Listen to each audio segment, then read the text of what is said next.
चलो तो तब बढ़िया बात है, कोई बात नहीं। चलिए, आइए। तो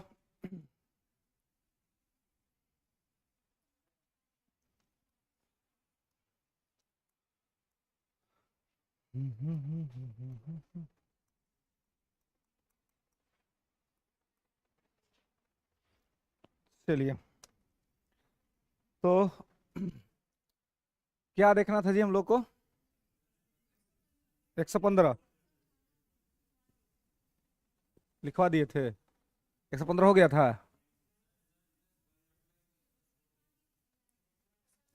तो मैं थी क्लास में, पिछले क्लास में थी। वो देखते थे, वो अकेले बैठती थी यहाँ, तुम उसके साथ ना बैठती थी जी? हाँ, उससे पहले नहीं आई थी, हाँ, उससे पहले 2 दिन नहीं आई थी। हाँ। चेहरवा तो हमारा सबके यादे रहता है, नामुआ कोई के याद नहीं रहता है ना। परसों एगो लड़का को टीचर वाला बैच में बड़ी डांट दिए थे ना, वो बेचारा वो बाहर कर दिए क्लास से, वो चल गया घर। तो रात के 11 बजे रात को हमको फोन किया। तो हम ऐसा, तो नंबर सेव नहीं, तो हम रिसीव नहीं करते हैं। फिर देखे कि बार बार आ रहा है, तो हम रिसीव किए। बोला सर प्रणाम। उनकी, कौन है भाई 11 बजे आते कल फोन कर रहा है? लगता है फ्री आदमी है। फ्री आदमी ने 11 बजे टीचर को फोन करेगा जी? तो 11 बजे अपना सब लोग का मैटर रहता है कि नहीं? तो फोन का मतलब भाई, हम कहले कि 11 बजे रात को लगातार कॉल है, मतलब जरूर कोई बात होगा, गंभीर बात होगा। तो हम रिसीव किए। बोला सर हम दीपक बोल रहे हैं। मैं कौन दीपक? तो बोला सर टीचर बैच से। हम बोले नाम तो हमारा से तो नहीं है, लेकिन ठीक है, आवाज तो पहचाना रहा है। हम बोले एक काम करो, पहले अपना फोटो भेजो, तब तब तब हम पहचानेंगे कि तुम कौन। तो फोटो भेजा। तो हम देखे, तो हमने कहा अच्छा, ये तो हमने, ये तो तुरंत तो कल भोरे क्लास से भगाए थे जी, अभी फोन कर रहा है। तो बोला सर सॉरी सर। मैंने क्या बात है बताओ। तो सर अब हम क्लास आएंगे कि नहीं आएंगे?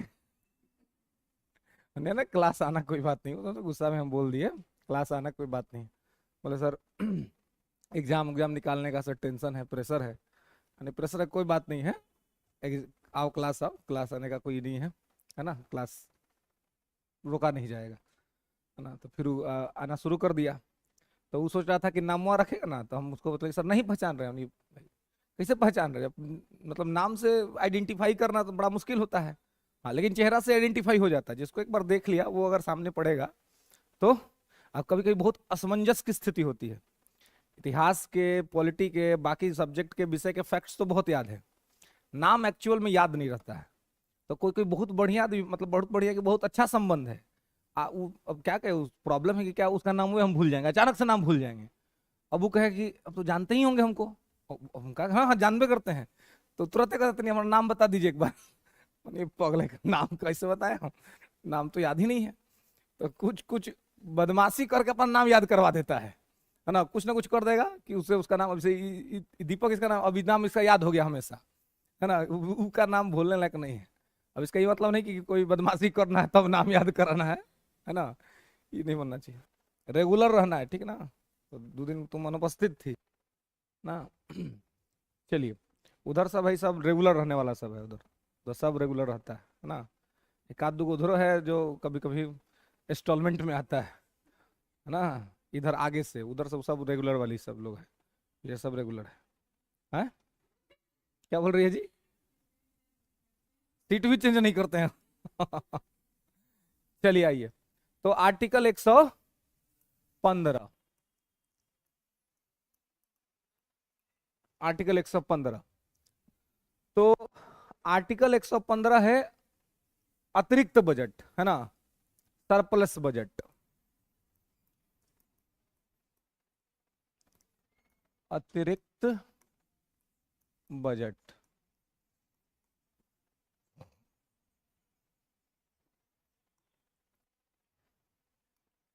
तो अतिरिक्त बजट, सरप्लस बजट, ठीक है। तो कहाँ थे ब्रजेश जी आप? नहीं दिखते हैं तो कुछ कुछ होता है ना। कैसे कि नहीं रहते तो डर रहता है कि टेक्निकल हुआ कुछ गड़बड़ा मत जाए। नहीं चल रहा है ना, देखिए ये लग कर रहा है कुछ कुछ होता है, something is going on.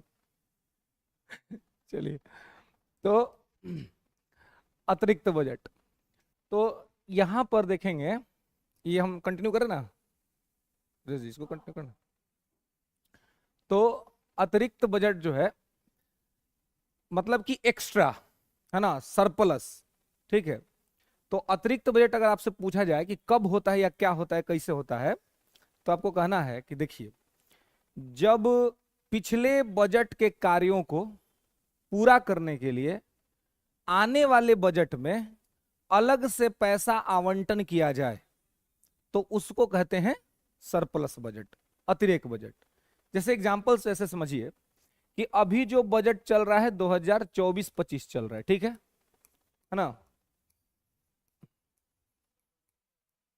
Budget डाल दीजिए, पार्लियामेंट डाल के, तब पार्लियामेंट डाल के उस बजट डाल दीजिए। तो 2024-25 मान लीजिए बजट चल रहा है ना, तो मान लीजिए कि 2024-25 के बजट में एगो प्रस्ताव पास हुआ, प्रस्ताव पास हुआ कि पटना से दिल्ली के बीच में वो नया 6 लेन सड़क बनाना है, जिससे कि लोग आराम से कार से, बस से आराम से पटना से दिल्ली चल जाए, ट्रेन की यात्रा ना करनी पड़े, ठीक है। इसके लिए एक प्रस्ताव पास हुआ, है ना। तो अगर इस बजट में, तो मान लीजिए कि ये 2024-25 में पास हुआ, इसके लिए पैसा रखा गया कि ये हो जाएगा 200 करोड़ में काम हो जाएगा, ठीक है। अब देखिए, अब ये रूट तो बहुत बड़ा रूट है, 1000 किलोमीटर का डिस्टेंस लगभग, तो इतना डिस्टेंस का सड़क एक साल में भी ना बन पाएगा, 2-4 साल 5 साल खूब तेज गति चलेगा तो 5-6 साल लगेगा ही लगेगा। तो मान लीजिए कि सड़क को कंप्लीट होते होते 2030 आ जाता है, तो 2024-25 में अनुमान किया गया था कि जो है 200 करोड़ रुपया लगेगा, लेकिन बनते बनते 2030 आ गया। तो जब बनते बनते 2030 आ गया, तो अब आप सोचिए कि 2030 में तो खर्चवा बढ़ न जाएगा जी, बढ़ेगा नहीं बढ़ जाएगा। तो अब 2024-25 में 200 करोड़ का बजट है, और 2030 आते आते इसमें पैसा और ज्यादा बढ़ जाएगा, कैसे कि इक्विपमेंट खर्चा बढ़ जाएगा, लेबर कॉस्ट बढ़ जाएगा, तमाम चीज बढ़ जाएगा। तो अब इसमें और पैसा का आवश्यकता पड़ेगा, अगर इसको पैसा नहीं देंगे तो काम बीच में रुक जाएगा। तो ऐसी स्थिति में अब फिर जब 2030-31 का बजट आएगा, तो वहां पर सरकार को एक्स्ट्रा पैसा लेना पड़ेगा, अलग से सरकार क्या करना पड़ेगा, पैसा लेना पड़ेगा। और वही जब अलग से सरकार पैसा बजट में ऐड करेगी पिछले बजट के काम को पूरा करने के लिए, तो उसी को कहेंगे सरप्लस बजट, अतिरिक्त बजट। समझ रहे हैं, पीछे के बजट के कार्यों को आगे के बजट में पूरा करने के लिए जब पैसा का आवंटन किया जाता है, तो उसको कहते हैं सरप्लस बजट, अधिशेष बजट। कोई दिक्कत? ठीक है, समझ में आया बात? लिखना चाहिएगा शब्दों में, लिख लीजिए, लड़का वाला काम करना मत छोड़िएगा आप लोग, वो जरूर कर लीजिएगा। लिखिए, लिखिएगा कि पूर्व के बजट के कार्यों को, पूर्व के बजट के कार्यों को पूरा करने के लिए, पूर्व के बजट के कार्यों को पूरा करने के लिए वर्तमान के बजट में, वर्तमान के बजट में, बजट में जो पैसा उपलब्ध कराया जाता है, जो पैसा उपलब्ध कराया जाता है,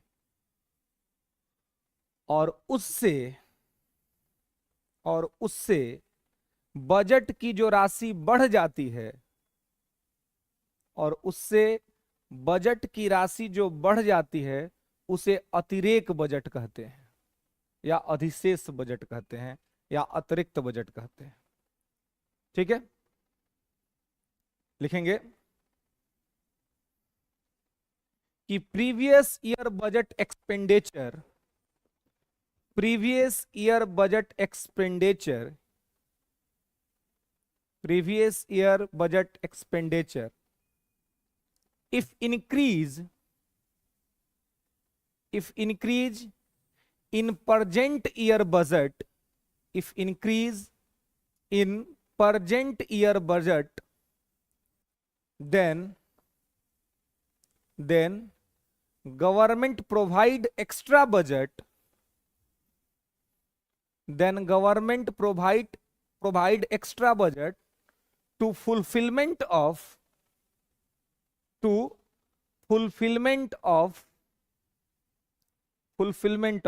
previous year budget work, fulfillment of previous year budget work, then it's called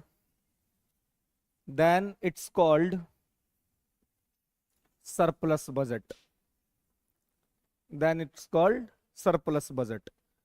अब देखिए, एक तो ये स्थिति है, ठीक है, लेकिन अगर आप इकोनॉमी पढ़िएगा और इकोनॉमी से थोड़ा इसको जोड़ के देखिएगा तो थोड़ा कंफ्यूजन क्रिएट होगा, क्योंकि इकोनॉमी में भी अतिरेक बजट का एक कंसेप्ट है।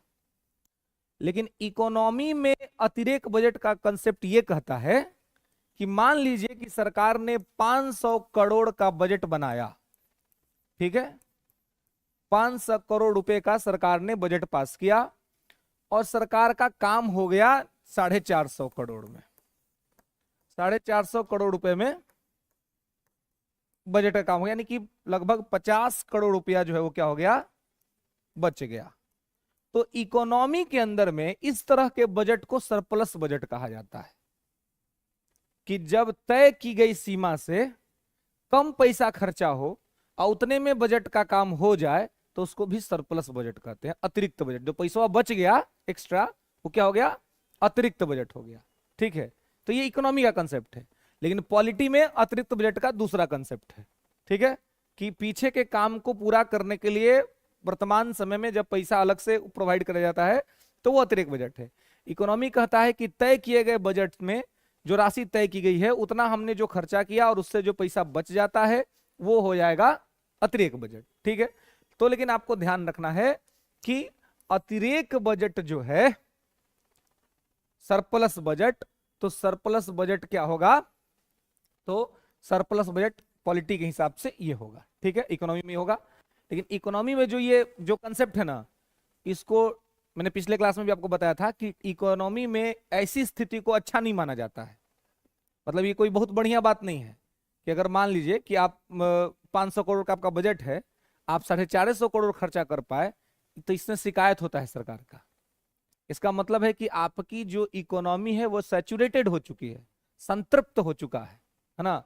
जबकि कोई भी ग्रोइंग नेशन है जो डेवलप कर रहा है अभी, उसकी तो इकोनॉमी का आकार बढ़ना चाहिए। तो इकोनॉमी बढ़ने में तो उसको तो और ज्यादा पैसा का काम पड़ना चाहिए, मतलब जितना पैसा उतना कम लगे, है ना, ताकि वो, अगर आप पैसा खर्चा नहीं कर पा रहे हैं इसका मतलब ये है कि आप कैपिटल एक्सपेंडिचर नहीं कर पा रहे हैं, है ना। बढ़िया सा कोई मशीन मंगा लीजिए फॉरेन से, उत्पादन का कोई साधन डेवलप कर दीजिए, पैसा खर्चा हो जाएगा। तो ये है कि मतलब खर्चा करने में ये है, ठीक है। तो ये इस तरह से खर्चा करेंगे तो अच्छा बात है, आई नहीं कि पैसा खर्चा करने के चक्कर में चलो भाई आज पार्टी करते हैं, चलो आज कहीं से घूम के आते हैं, तो उस चक्कर में तो क्राइसिस आ जाएगा, है ना। लेकिन इकोनॉमी को इंपावर करना है तो कैपिटल एक्सपेंडिचर को इंक्रीज करना पड़ेगा। क्लियर है? तो इसको समझ रहे हैं सब लोग समझ रहे हैं ना? किसी को कोई समस्या नहीं है? चलिए आगे आइए। आइए आर्टिकल 116 की कहता है, ये कहता है लेखानुदान, लेखानुदान, वोट ऑन अकाउंट।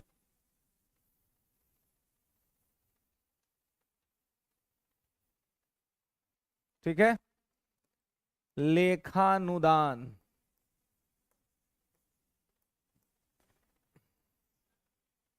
ठीक है, वोट ऑन अकाउंट,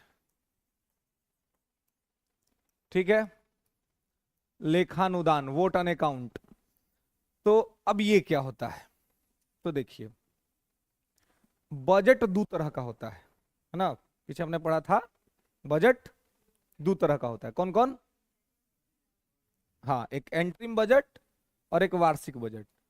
तो एंट्रीम बजट जो है वो कब आता है? चुनावी वर्ष में, है है ना, वो चुनावी वर्ष में आता है, तो केवल वो चुनाव के वर्ष में ही आता है, ठीक है।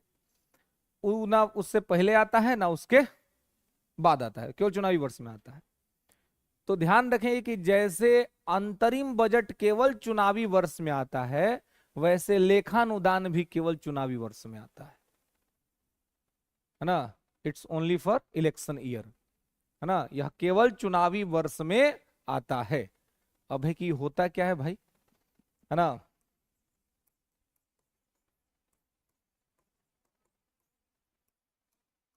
चुनावी वर्ष में आता है तो ये होता क्या है,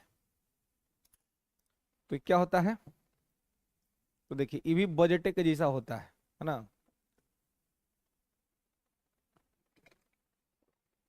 और इसमें केवल क्या रहता है, तो इसमें केवल व्यय रहता है, व्यय बोले तो एक्सपेंडिचर, इसमें केवल खर्च रहता है, इसमें इनकम नहीं रहता है, इसमें सरकार आय नहीं दिखाती है, ठीक है। ये भी क्या होता है, कुछ समय के लिए ही होता है, अस्थाई के लिए। अब जैसे कि मान लीजिए कि चुनाव होने वाला है, तो सरकार को खर्चा कर रही है, अब फिर चुनाव में उसको जाना है, तो ऐसे में उतना टाइम नहीं रहता है कि सरकार आय और व्यय दोनों का ब्यौरा दे पाए। तो इस बीच सरकार किसका ब्यौरा देती है, केवल व्यय का ब्यौरा देती है। कहती है कि हम आएंगे अगला बार, सरकार चुनाव जीत के हम आएंगे तो हम फिर आय और व्यय दोनों बता देंगे, लेकिन तत्काल अभी जरूरी है तो हम खाली व्यय करते हुए चले गए, एक्सपेंडिचर करते हुए चले गए, ठीक है। तो यहां पर इसको आप ध्यान रखेंगे कि अब क्या है कि इसमें आप देखेंगे कि इसको कैसे अंतर आप समझ पाएंगे, क्योंकि अंतरिम बजट भी आता है, लेखानुदान भी आता है, तो अंतर क्या होता है। जैसे मान लीजिए कि ये जो हमारी संस्था चल रही है, ठीक है, तो अब मान लीजिए कि आप सब जगह कोई ना कोई नियम कानून होता है, और नियम कानून के तहत ही व्यवस्था चलती है, संचालित होती है। तो एक व्यक्ति है ना, जो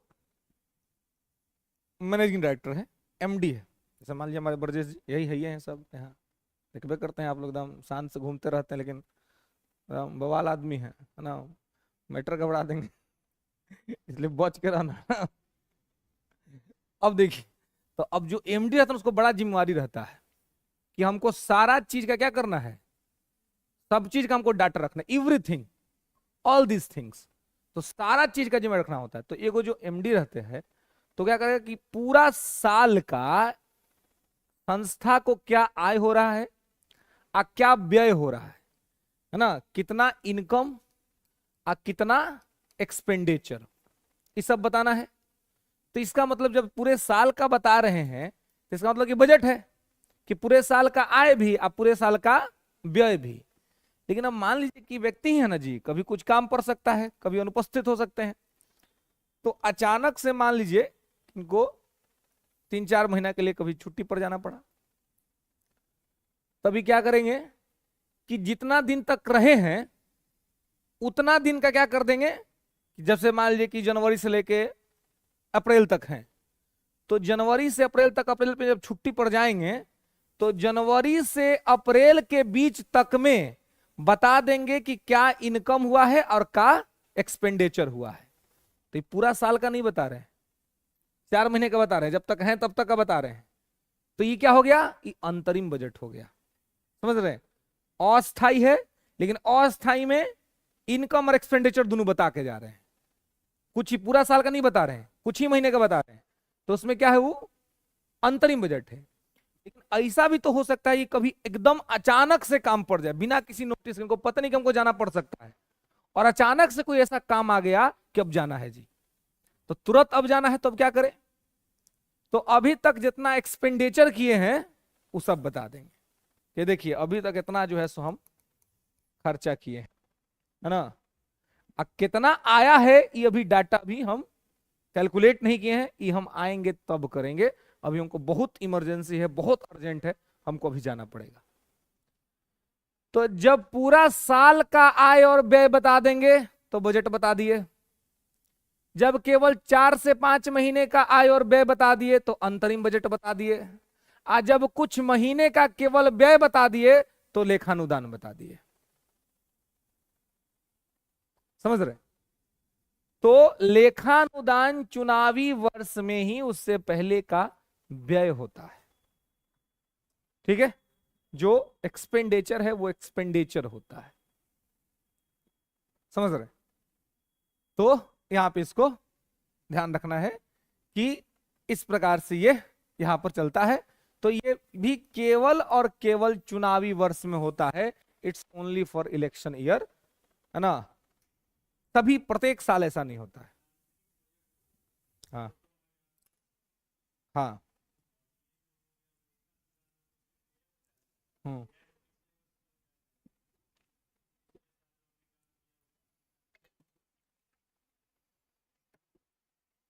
देखिए, ये जो है लेखानुदान, ये केवल पिछले वर्ष का नहीं बताया जाएगा, ये उस बीच चुनाव से पहले सरकार जो योजना अगर पर काम कर रही है, कहीं पे कोई पैसा का काम लग रहा है, कहीं कोई कुछ लॉन्च कर रही है, कहीं कोई पहले से सड़क बन रहा है, पटरी बिछ रहा है, अस्पताल बन रहा है, तो उस समय तो सरकार को पैसा देने का काम पड़ेगा ना। तो सरकार कहाँ से पैसा लाएगी? तो उस समय सरकार जो पैसा प्राप्त करती है, अब बजट भी पास नहीं हुआ रहता है, तो उस समय सरकार के लिए पैसा का एक साधन है कंटीजेंसी फंड, राष्ट्रपति है, तो वहां से पैसा ले लेती है। तो वो जो पैसा लेगा वो लेगी उस समय, वो पैसा उसी वर्ष का होगा, उसी वर्ष में काम के लिए, ताकि अभी उस समय अब चुके हैं कि सरकार के पास ये कंफर्मेशन भी नहीं कि सरकार आ ही रही है ना। तो इसलिए उसके पास उतना पावर भी नहीं है कि ये बजट का कुछ ही पैसा खर्चा कर दे। तो ये सामान्य तौर पे वही राष्ट्रपति से पैसा लेता है, अपना खर्च करते हैं। अब खर्च करने के बाद अगर वापस आ गए तो इनका काम है कि ये लेके उसको दे देंगे, नहीं तो जो भी सरकार आएगी वो दे देगी, है ना। अब जैसे कि मान लीजिए कि अभी बहुत कर्जा है भारत पर, तो अगर मोदी जी मान लीजिए चुनाव हार जाते हैं, अपोजिशन आता है, तो कर्जा मोदी जी थोड़े चुकाएंगे, इन्हीं को चुकाना पड़ेगा। जो सत्ता में रहेगा उसी को चुकाना पड़ेगा, वो उसी की जिम्मेवारी बनती है। ठीक है, और अगर ये वापस यही आ जाते हैं तो यही चुकाएंगे, अपना यही चुकता करेंगे। ठीक है, तो ये जिनके पास ये रहता है वही लोग इसको चुकाने का काम करता है। ठीक है, समझ रहे? तो इसको यहां पे आपको ध्यान रखना है। ठीक है, क्या है और कैसे है, तो ये खाली चुनावी वर्ष में आएगा। ठीक है, समझ रहे ना। चलिए, नहीं, सोनी कुमारी पूजा, नो वीडियो, वीडियो नहीं जा रहा है जी तुम लोग को ऑनलाइन में?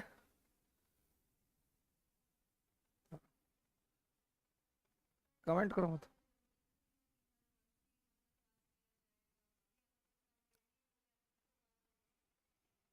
तब आवश्यकता इसलिए नहीं पड़ेगी, तब सरकार के पास टाइम रहेगा, सरकार तो 4-5 साल रहने वाली है ना, तो सरकार को लेखानुदान लाने का जरूरत नहीं पड़ेगा।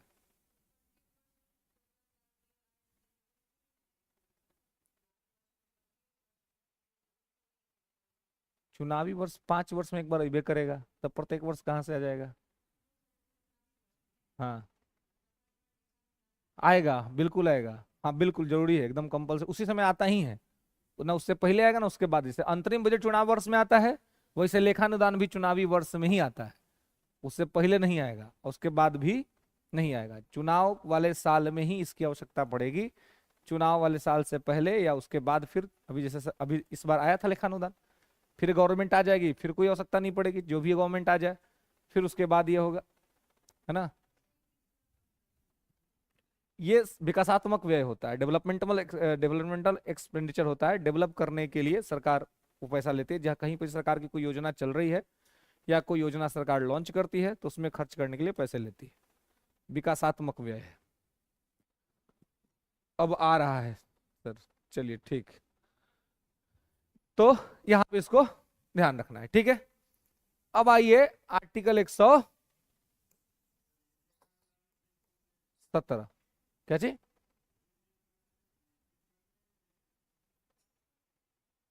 ये एक प्रस्ताव होता है, सरकार का कोई भी मंत्री इसको लेके आ सकता है।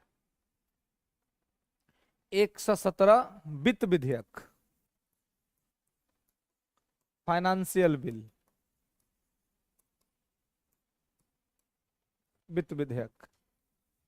अब ये वित्त विधेयक क्या होता है, तो देखिए, धन विधेयक में तो खाली आय रहता है जी, अब वित्त विधेयक में आय और व्यय दोनों रहता है, ये उसी समय आपको बताए थे, है ना, कि इसमें आय भी रहेगा और इसमें व्यय भी रहेगा।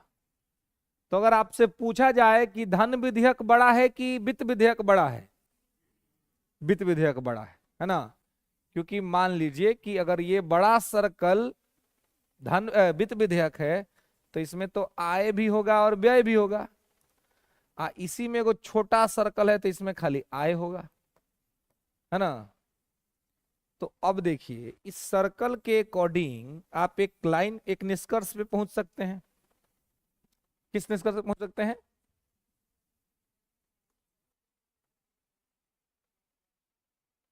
सभी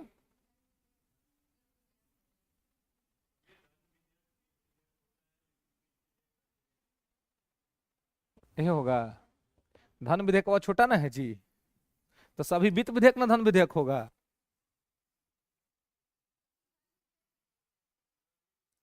धन विधेयक वित्त विधेयक कैसे हो जाएगा? इसमें आय न है, खाली व्यय है, तब सब व्यय और आय तो दोनों इसमें न है, तो सब वित्त विधेयक ना धन विधेयक हो सकता है।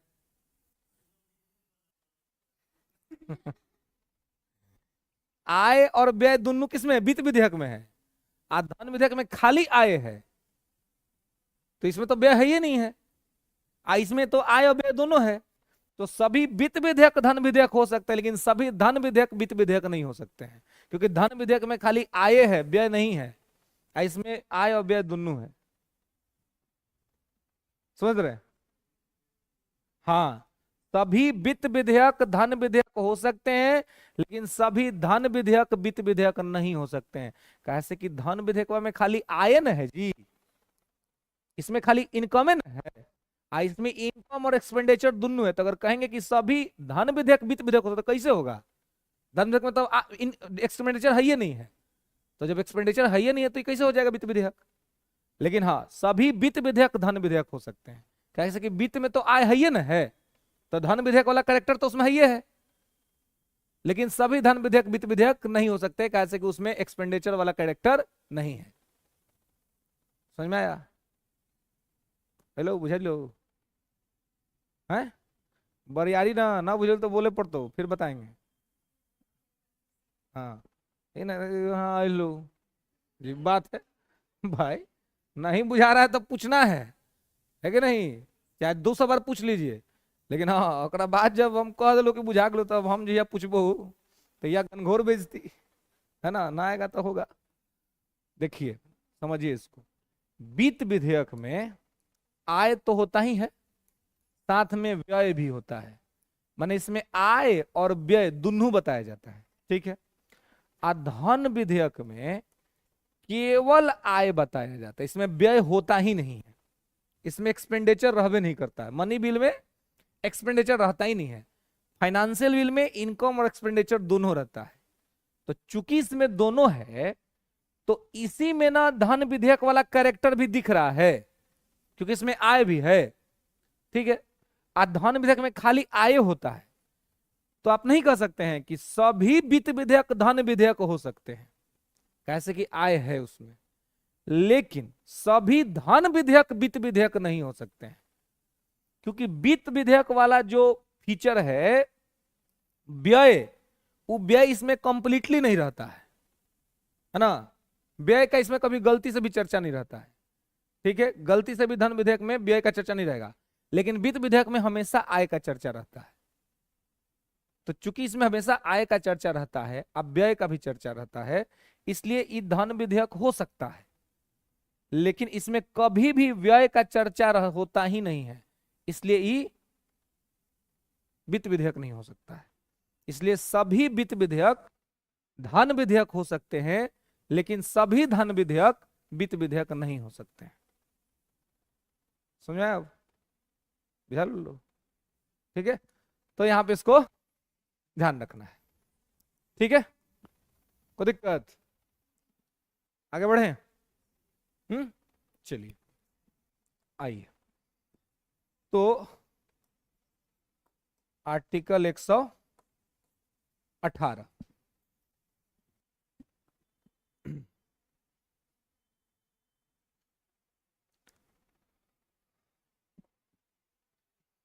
तो आर्टिकल 118 क्या होता है जी? तो आर्टिकल 118 होता है संसदीय समितियां।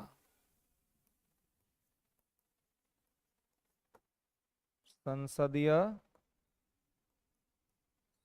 समितियां, पार्लियामेंट्री कमिटीज। ठीक है,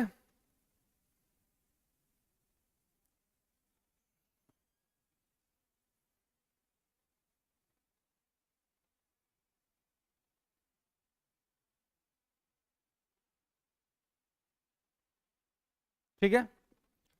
तो संसदीय समितियां, पार्लियामेंट्री कमिटीज। चलिए यहां सब तक हो गया ना सब मैटर। चलिए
समितियां दो तरह की होती हैं, एक अस्थाई समिति और एक अस्थाई समिति।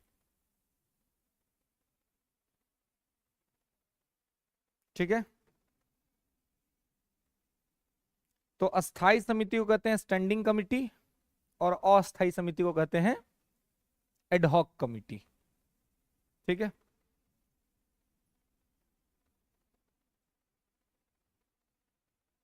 तो यहां पर आप देखिएगा कि जो अस्थाई समितियां होती हैं वो प्रत्येक वर्ष बनती हैं, एवरी ईयर, है ना। लिख लेंगे, अस्थाई समितियां प्रत्येक वर्ष बनती हैं। Standing committee form every year.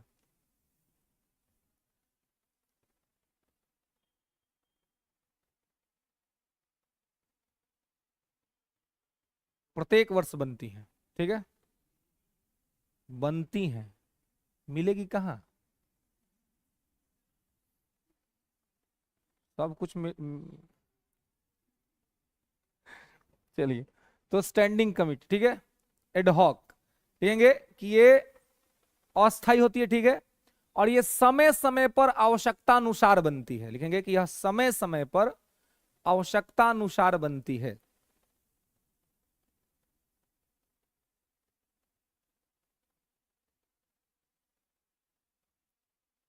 समय समय पर आवश्यकता अनुसार बनती है,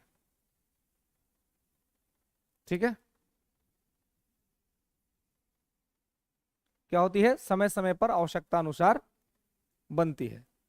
तो आवश्यकता अनुसार जब समय समय पर बनती है, तो जब जिसका जो आवश्यकता होगा वो बनेगा, ठीक है। तो सामान्य तौर पे आप देखेंगे कि अब आपसे पूछा सकता है कि अस्थाई समितियों का कार्यकाल कितना दिन का होता है? 1 वर्ष का, है ना। उसका टेन्योर लिख लेंगे 1 वर्ष, ठीक है। अस्थाई समिति का कार्यकाल होता है 1 वर्ष का, ठीक है। 1 वर्ष, है ना। तो 1 वर्ष का होता है। इसका तो समय पर बनता है आवश्यकता के लिए, जब आवश्यकता पूरा हो जाता है तो ये खत्म भी हो जाता है। तो इसका कोई टाइम ड्यूरेशन फिक्स नहीं रहता है, जब आवश्यकता पड़ेगा तब बनेगा, ठीक है। अब अस्थाई समितियों को आप देखिएगा, जो परमानेंट कमिटीज होती है,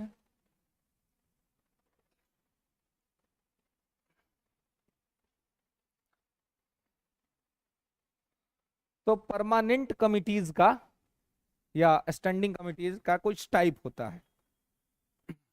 ठीक है, जैसे वित्तीय समिति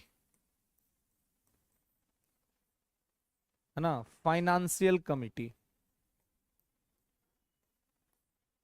ठीक है,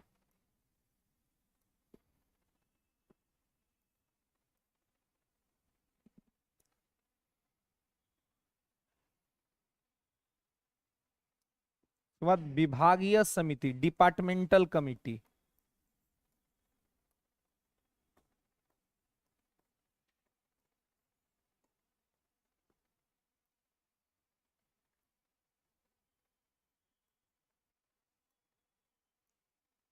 फिर जांच समिति,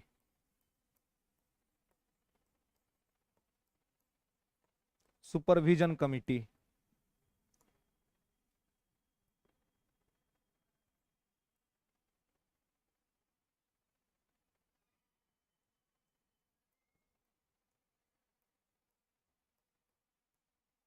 अन्वेषण समिति,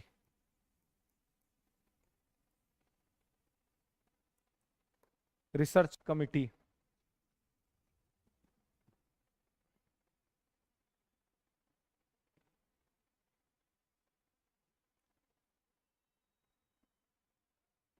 ठीक है,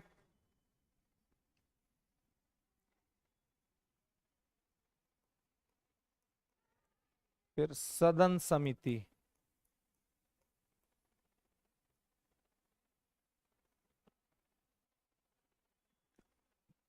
सदन समिति। ठीक है,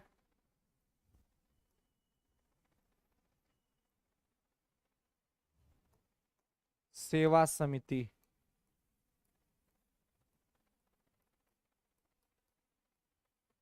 सर्विस कमिटी। हाँ, सदन हाउस कमिटी, इसके बाद सर्विस कमिटी, सेवा समिति।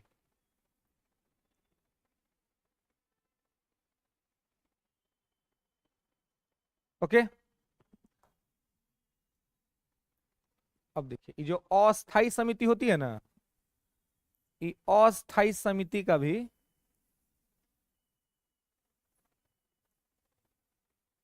दूगो पार्ट होता है। एडहॉक समिति का भी दूगो होता है।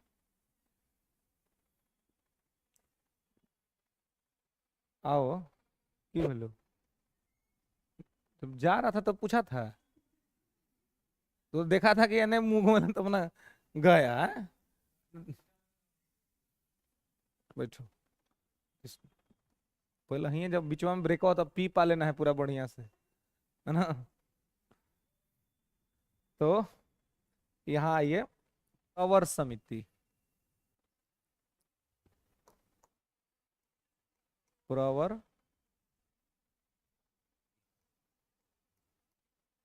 इसी का एक और पार्ट होता है संयुक्त प्रवर। देखिए, प्रवर को इंग्लिश में प्रवर ही लिखेंगे, प्रवर कमिटी। ठीक है, प्रवर को प्रवर ही बोलते हैं वहां पे, यहाँ पे बोलेंगे प्रवर, कंबाइंड प्रवर कमिटी। ठीक है, संयुक्त प्रवर एक होता है, संयुक्त प्रवर समिति, ये इसी का। बाद में इसको बताएंगे कि दोनों में अंतर क्या होता है। माने एक होगा प्रवर समिति, एक होगा संयुक्त प्रवर। ठीक है, आप लिख लीजिए, बाकी क्या बोला जाता है वो बताएंगे आगे, फिलहाल लिख लीजिए। ठीक है ना, प्रवर समिति, संयुक्त प्रवर। ठीक है, अब वैसे ही इसमें संसदीय समिति,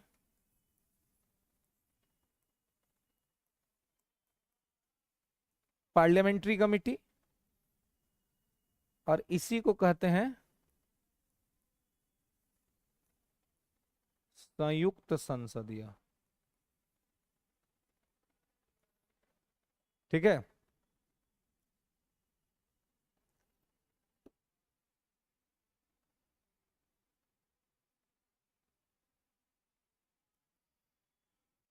ओके,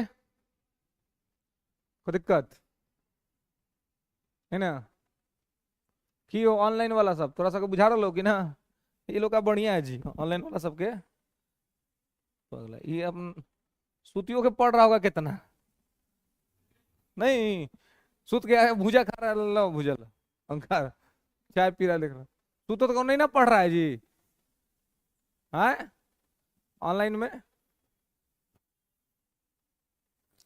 कोरोना जो है ना वो सो न करा दे पगला, कैसा कैसा आदत लगा दी आदमी सबके, हाँ ऑनलाइन पढ़ने का बताइए। ऑनलाइन में आजकल सब चल जाता है यूट्यूब पर पढ़, और वो खतरनाक जगह है वो, है ना, गड़बड़ गड़बड़ जगह रहता है। एक आध दू को छोड़ दीजिए आप, कितना मैटर बढ़ा देता है सब, है वहां थोड़ा ना कोई रोकने वाला है, ना कोई रोकने वाला, ना कोई टोकने वाला, ना बीच में कोई विद्यार्थी रोक के पूछने वाला है। जो मन सो पढ़ा के निकल जाओ, है ना, जो मन सो बोल के निकल जाओ, क्योंकि उसमें कोई रोकने वाला नहीं है। कमेंट करेगा, कमेंट देखो चाहे मत देखो, कौन पूछता है। वित्तीय समिति बड़ा इंपॉर्टेंट है, इसमें 3 गो होती है वित्तीय में, ठीक है। तो वित्तीय में 3 गो होगा होगा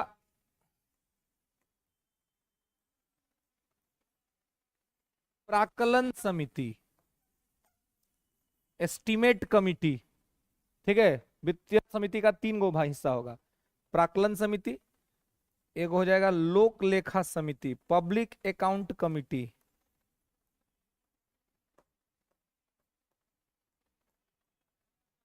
लोक लेखा समिति, एक हो जाएगा सार्वजनिक उपक्रम समिति।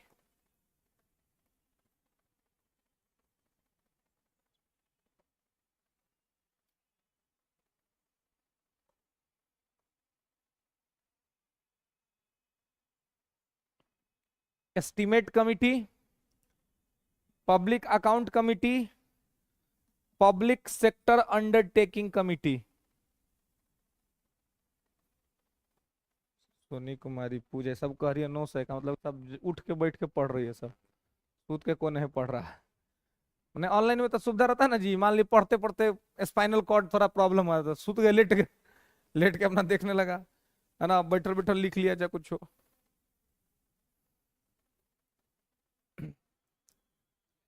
आप पे नजर हमारा अभी गया जी, आप भी आए हुए हैं आज, पीछे ऑब्सेंट थे कुछ दिन आप भी, 14 दिन ऑब्सेंट ना हुआ है ना, अभी अभी हम देखे आपको, हमने भाई क्या हो गया था, सब ठीक है ना, जब सब ठीक है तो 14 दिन ऑब्सेंट क्या हो गए, हैं बच्चे का परीक्षा था, अच्छा वो क्या बोले क्या बोलते हैं तो, मुंडन तो समझ गए, उससे पहले क्या बोले थे, अच्छा फंक्शन बोले थे, हम बोला पंचम कुछ बोले, वो कुछ होता है का भाई, मुंडन था ना, चलिए कोई बात नहीं। तो आप तो यार हैं आप तो जिम्मेवार आदमी है जी, हम लोग गैर जिम्मेवार आदमी है। हाँ हाँ फ्री हो गया ना बिल्कुल, वही ना करना कि देखिए शादी होने के बाद आदमी ऐसे जिम्मेवार हो जाता है, हम लोग को फर्क नहीं पड़ता। देखो माता पिता है, उन्हीं को संभालना है आपको, है कि नहीं, उनका बात है नहीं। शादी होने के बाद कोई गैरो जिम्मेवार रहेगा ना, उसको जिम्मेवार होने पड़ता है। नहीं, महात्मा बुद्ध ऐसे ही ना कहते थे हमको कि ये तो उनके पिता कहेंगे रुको इसको ठीक कर देते हैं, तो उसने शादी करवा दी है उनसे, यशोधरा से, उस समय की मतलब सबसे स्मार्ट लड़की से, कोई कमी नहीं था यशोधरा में, कोई कमी नहीं था।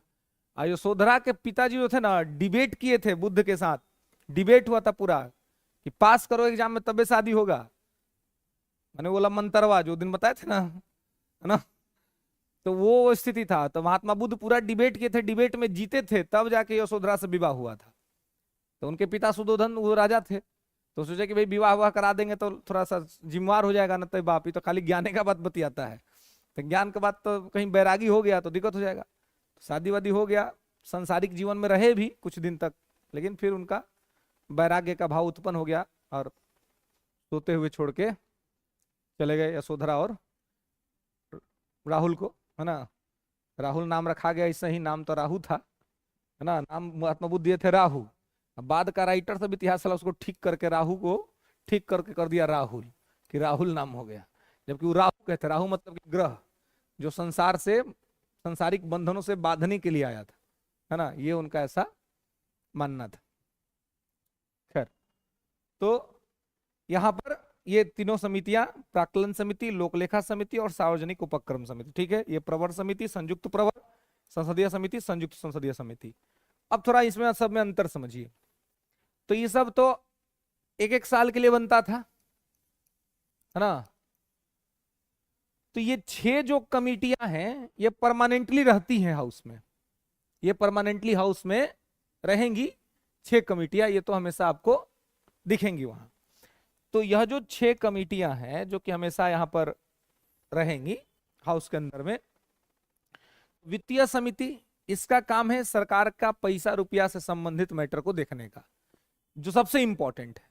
तो इसमें ये 3 है, इसको तो अलग से देखेंगे तीनों को कि इनका क्या फीचर है, क्योंकि यहां से बहुत सारे सवाल रहते हैं। तो वित्तीय समिति का रुपया पैसा का मामला था। विभागीय समिति, ये हर विभाग का, हर डिपार्टमेंट की एक कमिटी बनती है जो उस डिपार्टमेंट से होने वाले सभी प्रकार के कार्यों का अध्ययन करती है और देखती है कि डिपार्टमेंट क्या कर रहा है, कैसे कर रहा है। सारा डॉक्यूमेंट्री इंफॉर्मेशन जो है वो इस कमिटी का मतलब रखती है, सभी विभागों का, रक्षा विभाग, गृह विभाग, है ना, वित्त विभाग, रेल विभाग, सब डिपार्टमेंट का अपना एक डाटाबेस ये तैयार करके रखती है, वो है विभाग। इसलिए ये प्रत्येक साल बनती है ताकि प्रत्येक साल ये अपनी चीजों को ये कर सके। जांच समिति जो है ये सदन के अंदर में, हाउस के अंदर में जो डिसिप्लिन है, अनुशासन है, उसको मेंटेन करवाने का काम करती है कि हाउस में सब लोग जो है सो मेंटेन करते रहे, ठीक है। तो हाउस में जो सारे लोग डिसिप्लिन को मेंटेन करें, तो हाउस में डिसिप्लिन मेंटेन कराने का काम ये करता है, अनुशासन, नियम कोई भंग ना करे, हाउस के जो नियम है उसी नियम के अनुसार लोग यहाँ पे काम करें।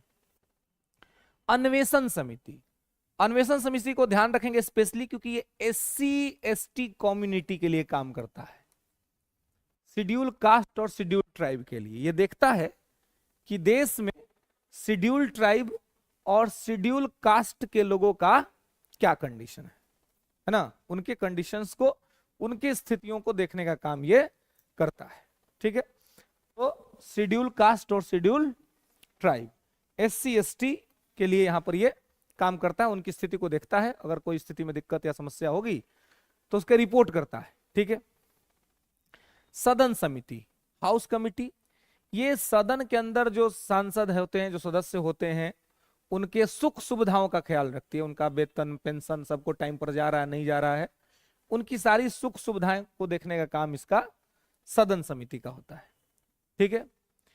और यह जो सेवा समिति है, सर्विस कमिटी, ये सेवा समिति संसद के सदस्यों के साथ साथ जो प्रिजाइडिंग है या जो मिनिस्टर्स हैं, उन सभी लोगों के लिए सदन के अंदर में किसका क्या स्थान रहेगा, कौन कहां पर बैठेगा, सत्ता पक्ष का स्थान क्या रहेगा, विपक्ष का क्या स्थान रहेगा, उन सभी चीजों को ये बताता है और उसको स्पष्ट करता है और उसके द्वारा बताए गए नियम कानून पे हाउस के अंदर में काम होता है, ठीक है।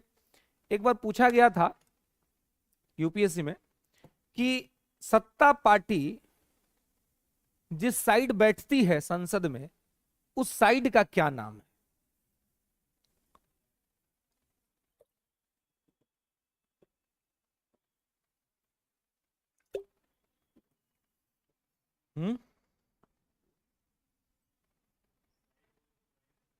हाँ, तो साइड का नाम,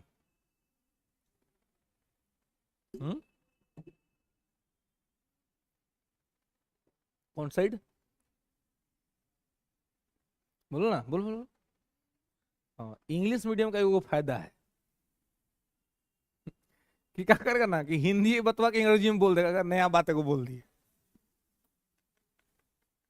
इंग्लिश मीडियम कोई फायदा कर जाता है बहुत बार, अपना वो लिख देगा, वो इंग्लिश में लिख देगा वही बतवा के, आप हिंदी में बोलते रहे लिख देगा, तो लगेगा कि कोई नया बात बोला। सत्ता पार्टी है दहिना से कहिए रहा है, दहिना साइड है। एस्टूटरी बेंच, एस्टूटरी बेंच, सत्ता पार्टी जिस साइड बैठती है, हाँ एस्टूटरी, ठीक है, उसको एस्टूटरी बेंच कहते हैं।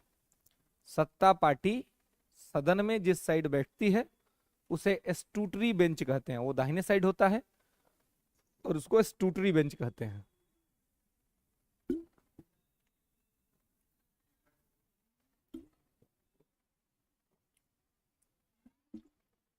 Subordinate bench,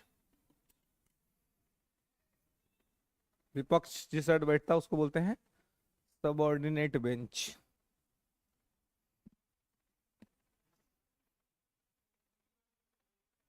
Hindi board, Hindi board का कौन बोले हैं वो अभी हम?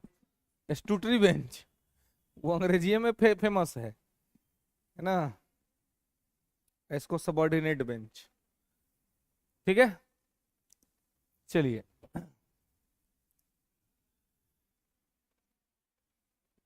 हो गया, तो ये इस तरह से है।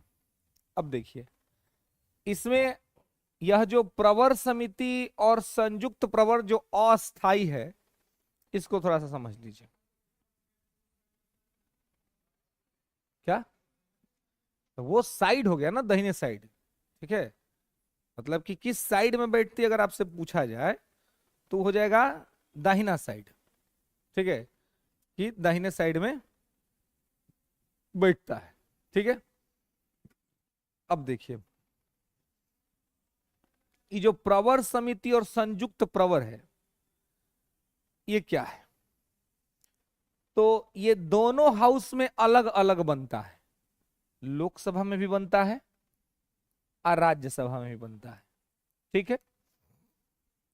ये प्रवर समिति जब बनेगा ना तो ये तब बनेगा जब मान लीजिए किसी विधेयक पर विवाद हो गया, कोई विधेयक लाया है सरकार ने और उस विधेयक पर डिबेट हो गया, डिस्प्यूट हो गया, बहुत बड़ा विवाद खड़ा हो गया, विवाद चल रहा है ना, तो कोई डिबेट या डिस्प्यूट किसी बिल पर शुरू हो जाए तो ऐसी स्थिति में क्या होता है, प्रवर समिति बनती है।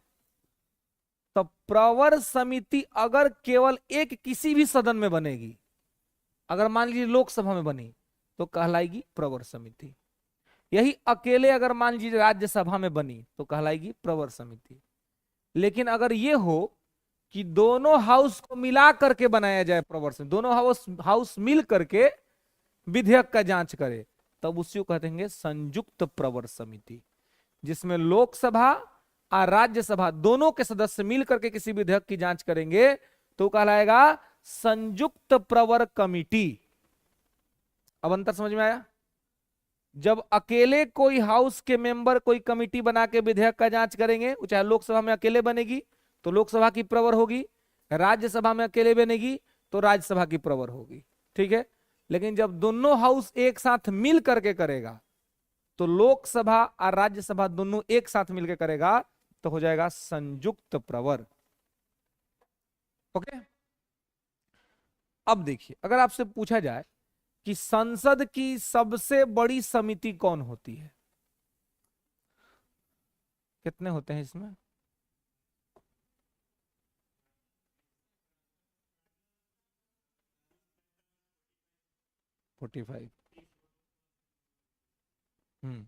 देखिए अस्थाई समितियां बड़ी समितियां होती हैं, क्योंकि है अस्थाई में संयुक्त हो जाएगा तो 45 को हो जाएगा।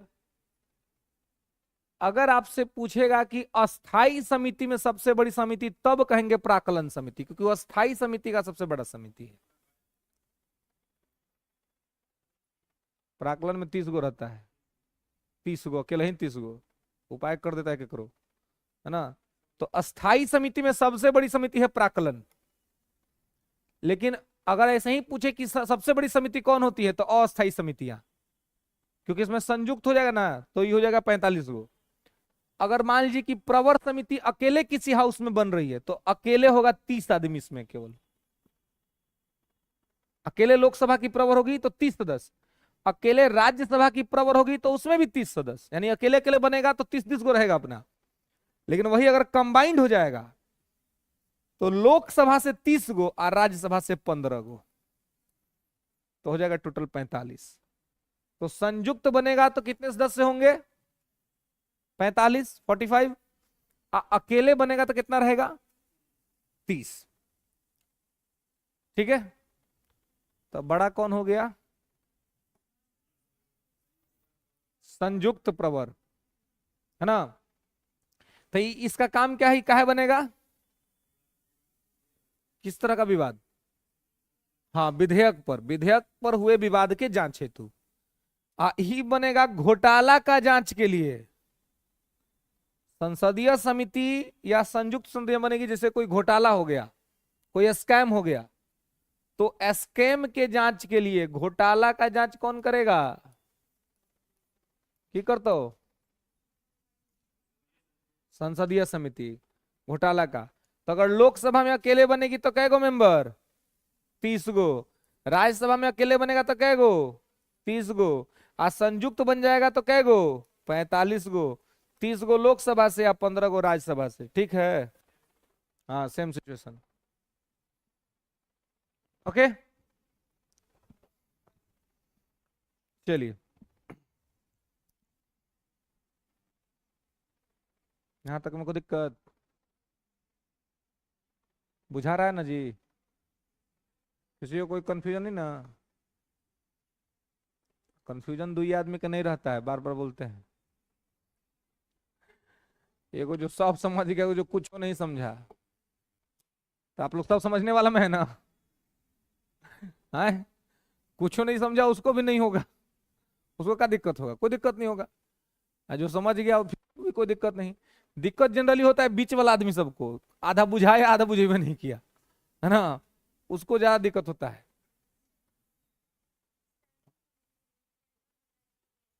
हम्म, हाँ बदलते रहता है। कई को एग्जाम देगा ये बेचारा, एक एक एग्जाम में सबका हालत खराब रहता है, 5 5 साल पे जो एग्जाम हुआ देता है। अभी एग्जाम चल रहा है ना, अभी एग्जाम चल रहा है नहीं सबका, कितना कठिन एग्जाम है, हैं?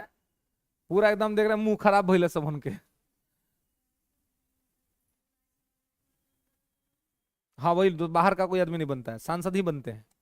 बाहर का कोई आदमी इस सब में नहीं रहता है, इसमें सबको मौका दिया जाता है, 70% आदमी रहेगा विपक्षों से रहेगा। ठीक है,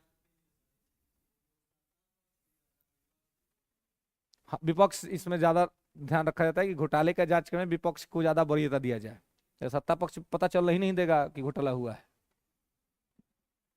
तो संसदीय समिति अगर हाउस में अकेले अकेले बनेगी तो 30 30 लोग, अगर कंबाइंड बन जाएगी तो इसका इस सब का इसीलिए कोई टाइमिंग फिक्स फिक्स नहीं रहता है, आवश्यकता के अनुसार बनता है।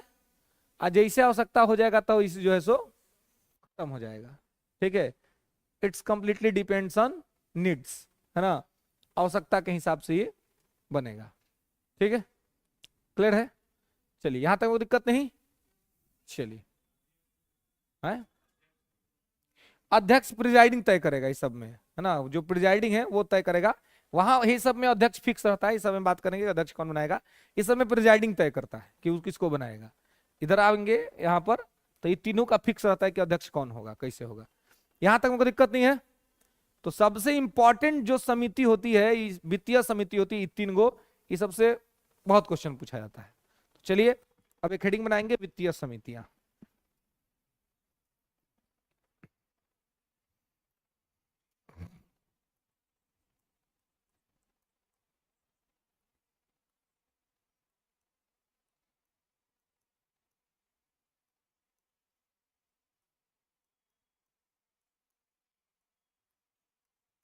Departmental committee. तो डिपार्टमेंटल कमिटी होता है 3 गो, सॉरी फाइनेंशियल कमिटी होता है 3 गो। कौन कौन?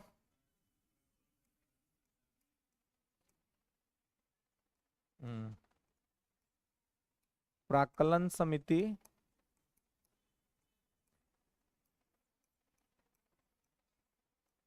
लोक लेखा समिति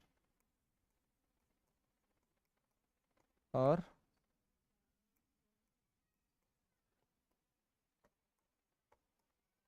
सार्वजनिक उपक्रम समिति।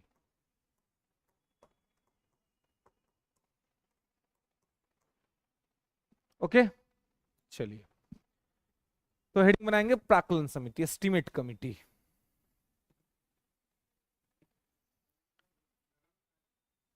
हाँ, उपक्रम काहे लगा दिए?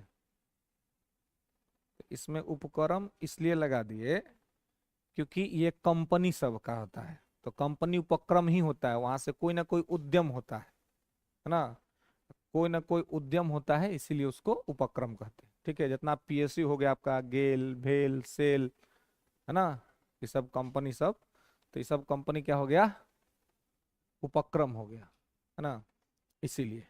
ठीक है, चलिए, तो यहाँ पे इसको ध्यान रखेंगे। तो लिखेंगे प्राक्कलन समिति। तो प्राक्कलन समिति जो होती है, ये सबसे बड़ी अस्थाई समिति होती है। लिखेंगे it was the biggest standing committee, biggest standing committee of the parliament, it's the biggest standing committee of the parliament. ठीक है,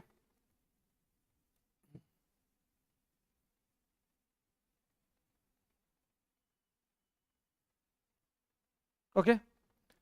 तो ये सबसे बड़ा होता है ना। लिखेंगे इसमें कुल 30 सदस्य होते हैं।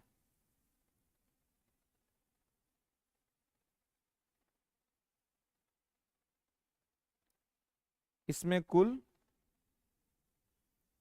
30 सदस्य होते हैं। ठीक है, इसमें सभी सदस्य लोकसभा के होते हैं। इसमें सभी सदस्य लोकसभा के होते हैं।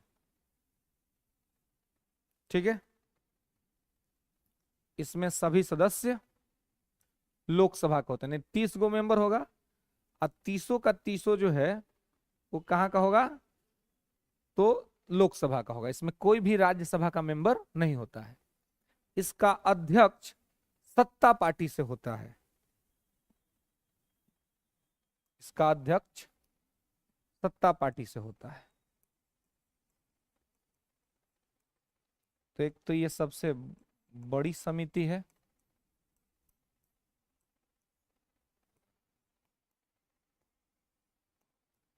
सभी सदस्य लोकसभा से, कुल सदस्य 30, अध्यक्ष सत्ता पार्टी, और कौन अपॉइंट करेगा?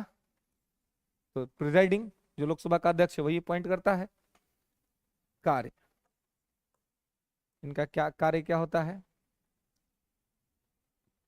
तो कार्य लिखेंगे कि प्राक्कलन समिति, इसका काम होता है आकलन करना, एस्टीमेट बनाना, है ना, आकलन करना, खर्चों का आकलन करता है।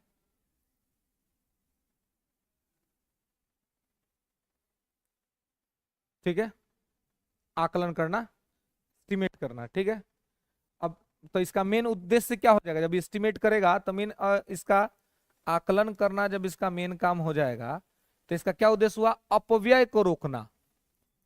अपव्यय यानी कि एक्स्ट्रा एक्सपेंडिचर पर कंट्रोल करता है ना। जब आकलन, कोई चीज का आप आकलन कहला करते हैं, है ना, कहीं पे कोई चीज आपको कुछ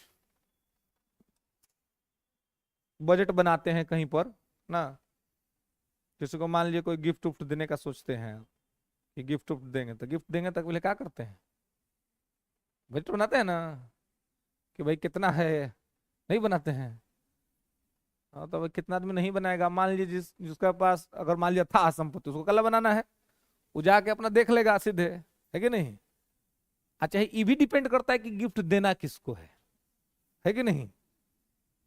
अब मान लीजिए कोई बहुत प्रिय आदमी है, तो प्रिय आदमी है तो उसको देने के लिए आदमी ज्यादा सोचता नहीं है ना, बस बढ़िया होना चाहिए, क्वालिटी अच्छा होना चाहिए ना।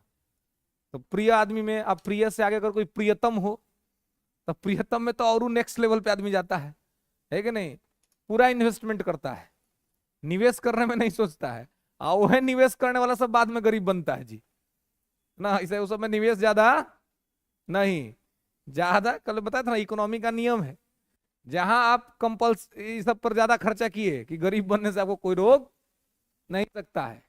अपने आप को इतना बिजी रखिए, कोई कहे हमारा गिफ्ट ना दिलो, अब टाइम ही नहीं गिफ्ट खरीदने का, है कि नहीं। रास्ते में जाते जो बेटा के वही ले लीजिए, बोला अरे ई लेके गया, टाइम ही नहीं है, फुर्सत नहीं है। फुर्सत रहता ना भाई जाए, अब मॉल कौन जाता है, जा सकता है जिसके पास टाइम है वो जाएगा, अपना घूम को निकालेगा। अब हम रास्ता में चौराहा पे आ रहे थे, चौराहे पर मिल गया, अपने ले लिया।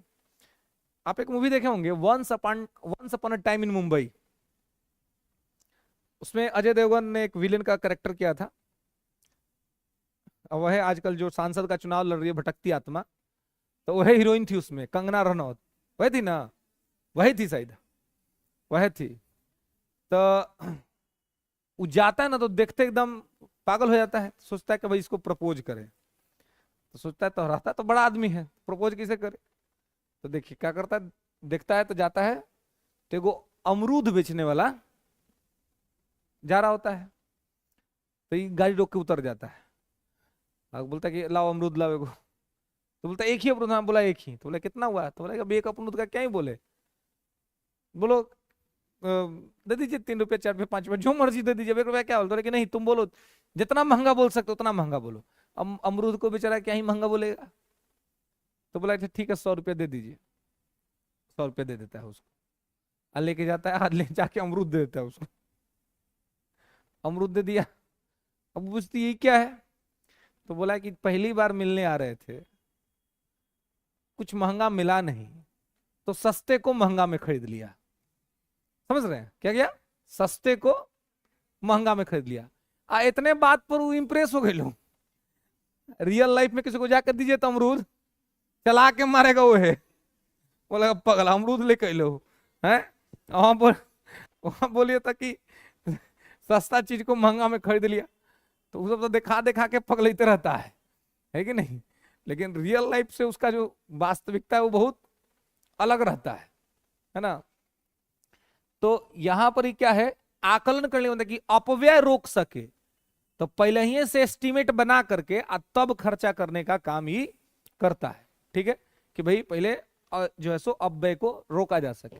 ठीक है, और एक बात नोट करके लिख लेंगे कि कोई भी मंत्री इसका सदस्य नहीं हो सकता है, कोई भी मंत्री, कोई भी मंत्री इसका सदस्य नहीं हो सकता है।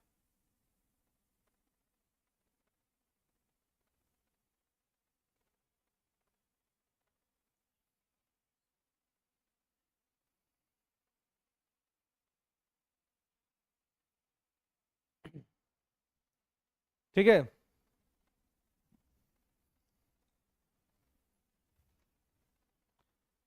चलिए, तो यहां पे इसको ध्यान रखें कि कोई मंत्री मतलब कोई भी संसदीय समिति का सदस्य कोई मंत्री नहीं, इसी का क्या, किसी भी पार्लियामेंट्री कमिटी का मेंबर कोई भी मिनिस्टर नहीं होता है।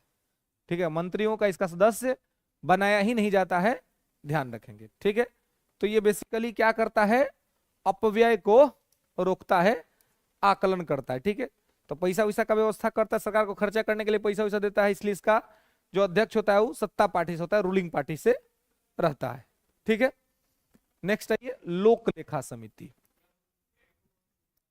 अध्यक्ष, हाँ अध्यक्ष करता है, आई लोग का भी चुनाव होता है इसके अंदर में, है ना, समिति में आने के लिए यहाँ पर चुनाव होता है।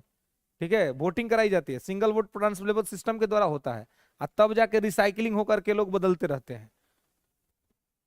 आगे लिखेंगे लोक लेखा समिति, पब्लिक अकाउंट कमिटी। ठीक है, तो ये लोक लेखा समिति क्या होता है जी, तो ये खर्चा का अध्ययन करता है, किस चीज का, खर्चा का। तो इसका जो है ये देखता है कि सरकार कहीं कोई ज्यादा खर्चा तो नहीं कर रही है, माने कि घोटाला तो नहीं कर रही है, तो घोटाला वोटाला का जांच उच करने का काम इसका अपना होता है पैसा रुपया के मामले में। तो लिखेंगे कि एक चीज यहां पे ध्यान रखिएगा कि प्राक्कलन समिति कब बनी थी, तो 1950 में, है ना। प्राक्कलन समिति कब बनी थी, 1950 में। ठीक है, आई लोक लेखा समिति बनी थी 1921 में। आई सार्वजनिक उपक्रम समिति बना था 1964 में। ठीक है, वो ध्यान रखेंगे। तो 1921 में, इसलिए यह सबसे पुरानी संसदीय समिति है। पूछा जा सकता है कि सबसे पुरानी संसदीय समिति कौन है? ठीक है, लोक लेखा समिति, क्योंकि 1921 में बनी है, तो ये सबसे पुरानी समिति है। ठीक है, क्या है? सबसे पुरानी समिति। ठीक है, ओल्डेस्ट कमिटी। ठीक है, ये क्या है? सबसे पुरानी समिति है। सदस्य लिखेंगे, सदस्य, मेंबर्स। तो सदस्य इसमें होते हैं कुल 22, टोटल सदस्य इसमें 22 होते हैं। ठीक है, इसमें दोनों के मिला के रहता है। इसमें लोकसभा से रहता है 15 गो और राज्यसभा से रहता है 7 गो। तो टोटल हो जाएगा कितना? 22 गो, है ना? 22 होता ना? हाँ, तो टोटल होगा 22। 22 में 15 गो लोकसभा से और 7 गो राज्यसभा से। सबसे पुरानी समिति। ठीक है, सदस्य टोटल 22। आगे लिखेंगे, इसका अध्यक्ष विपक्ष का नेता होता है।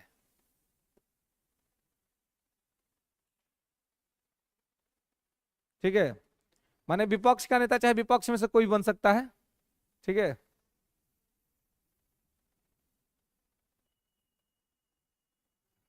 शुभम राजिका कर है सर, हम लोग पे भी ध्यान दीजिए। तो तोरा पर ध्यान कैसे दे? तू लोग दिखबे नहीं करता है। अपन अपन फोटो लगा दो एगो सामने, तो मन दिखेगा। तो गर्दन उठावे पड़ता हूँ सामने देखने के लिए। है? क्या पूछा है? अन्वेषण समिति को इंग्लिश में रिसर्च कमिटी, उस समय बोले थे। अन्वेषण समिति को इंग्लिश में कहेंगे रिसर्च कमिटी। ठीक है, पूजा है क्या पूछ रही है? प्रवर कमिटी और कंबाइंड प्रवर कमिटी एक बार बता दीजिए। वो बता रहे थे तब कहाँ थी? बताया था तो वो अपने जगह पे होगी, है कि नहीं? हम ही लोग आगे निकल गए। ऐसे कि वो देख भी नहीं किए कमेंट वहां। प्रवर कमिटी बनता है किसके लिए? विधेयक के जांच के लिए। लोकसभा में अलग बनेगा और राज्यसभा में अलग बनेगा। तो लोकसभा में अगर अलग बनेगा तो उसमें 30 लोग होगा, लेकिन वही कंबाइंड अगर बनेगा तो लोकसभा से 30 लोग और राज्यसभा से 15 लोग, तो टोटल हो जाएगा 45। ठीक है, तो प्रवर कमिटी खाली होगा तो किसी की भी हाउस में अकेले होगा।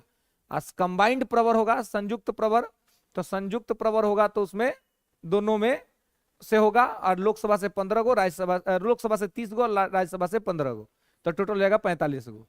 ठीक है, चलिए। क्या? क्योंकि राज्यसभा के सदस्य लोकसभा में 545 गो है और राज्यसभा में 245 गो है, तो नंबरवा कम रहेगा ना, है कि नहीं? अब कितना जगह आप देखते हो गांव में, आप लोग देखते हो जब शादी विवाह रहता है तो गांव में भोजन के लिए आंगिया घूमता है, समझते हैं? आंगिया तो एगो होता है सबहरी, एगो होता है घर जानवा। समझते हैं? तो गांव का आदमी सब बहुत तेज होता है। देखेगा कि अच्छा इसके घर में कई गो आदमी, देखे 2 गो, तो कहेगा इसको सबहरी बोल दो। सबहरी मतलब कि सब कोई, तो 2 गो आएगा। आज जिसे घर में देखेगा इसका 17-18 गो है, तो कहेगा इसको घर जानवा बोल दो, एक एक गो आदमी आएगा, है ना? तो अब इसमें 545 गो है, तो 545 गो है तो इसमें से आता है 15 गो, और वो तो 245 गो है तो उसमें से आता है 7 गो। तो उस हिसाब से तो ठीक है ना, है ना? कि भाई उसका यहाँ तो संख्या कम है। तो यहाँ पे ध्यान रखेंगे कि सबसे पुरानी समिति है और सदस्यों की संख्या इस प्रकार से है। इसका अध्यक्ष होता है विपक्ष पार्टी से, है ना? इसका अध्यक्ष कोई ना कोई विपक्षीय रहेगा। इसमें सत्ता पार्टी का आदमी अध्यक्ष नहीं बनता है। ठीक है, विपक्ष से बनता है। कोई भी मंत्री इसका सदस्य नहीं हो सकता। इसमें भी कोई मिनिस्टर जो सदस्य नहीं बनेगा। ठीक है, क्या? इसमें पहले अध्यक्ष विपक्ष से ही बनाया गया था। ठीक है, और कृष्ण मेनन को बनाया गया था। ठीक है, उस समय पे कृष्ण मेनन को अस्थायी तौर पे बनाया गया था, और वही कृष्ण मेनन आगे जाकर के जब सिफारिश किए तो सार्वजनिक उपक्रम समिति 1964 में बन के आई थी। तो यहां पर इसको ध्यान रखेंगे कि 1967 से मुख्य तौर पे यह व्यवस्था शुरू हुई कि विपक्ष से इसमें अध्यक्ष रहेगा, नहीं तो पहले सत्य से पार्टी से रहता था। 1967 से ये प्रोग्राम हुआ कि विपक्ष से भी इसका अध्यक्ष रहेगा। ठीक है, काम क्या है? तो कैग के रिपोर्ट का जांच करना, इसका काम क्या है? कैग रिपोर्ट को जांच करना, है ना? क्या करता है? कैग के रिपोर्ट का जांच करता है। ठीक है, कैग के रिपोर्ट का जांच करना, ध्यान रखेंगे। ठीक है, तो कैग क्या होता है? वही कंट्रोलर ऑडिटर जनरल, है ना? कैग होता है, और वही कैग सारा घोटाला वोटाला का जांच सब कैग करता है। तो कैग जांच करके अपना रिपोर्ट देता है राष्ट्रपति को। राष्ट्रपति रिपोर्ट हाउस में रखवाता है, प्रिजाइडिंग को देता है। अब प्रिजाइडिंग रिपोर्टवा को दे देता है लोक लेखा समिति को।